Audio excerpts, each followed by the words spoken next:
તો સનાતન ધર્મ અને ગૌ માતા માટે ભારત ભ્રમણ કરી રહેલા સંતનું ધોરાજીમાં આગમન થયું છે। ત્યારે નરેશ ગંગવાયા જેઓ ઉત્તર પ્રદેશના રહેવાસી છે, તેઓ સનાતન ધર્મની રક્ષા અને ગૌ માતાને રાષ્ટ્રમાતાનો દરજ્જો મળે તે માટે ભારત ભ્રમણ કરી રહ્યા છે। આ સંતને 6000 કિલોમીટર જેટલો 25 મહિના જેટલો સમય વીતી ગયો છે, તો હજુ 12 થી 13000 કિલોમીટરની યાત્રા બાકી છે, જે અંદાજે 10 વર્ષ સુધી ચાલુ રહેશે।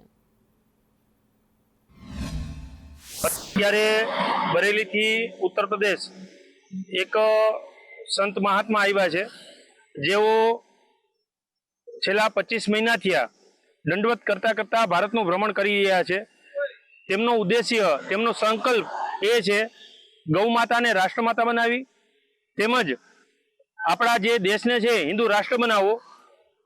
એમની સાથે સનાતન જે આપણી પરંપરા છે, જે આપણી સંસ્કૃતિ છે, તેને उजागर करवानो एमनो संकल्प है। सनातन धर्म और गौ माता की रक्षा के लिए यज्ञ चल रहा है। हर जगह जा रहा हूँ, मत्था टेक रहा हूँ, मत्था पटक रहा हूँ कि हे महाकाल माँ आदिशक्ति, मेरे सनातन धर्म की रक्षा करो और जो मानवता से दानवता की ओर मुड़ रहे हैं उन्हें सद्बुद्धि दो और मेरी गौ माता को राष्ट्रमाता का दर्जा मिल जाए। प्रभु मुझे कुछ नहीं चाहिए, अपनी संस्कृति बचाने के लिए हर दर पे अर्जी लगा रहा हूँ। हम लोग पूरा भारत भ्रमण कर रहे हैं और नेपाल दंडवत यात्रा आज हम लोगों को 25 महीना 8 दिन हो चुके हैं और लगभग 6000 किलोमीटर की दूरी हम लोग तय कर चुके हैं।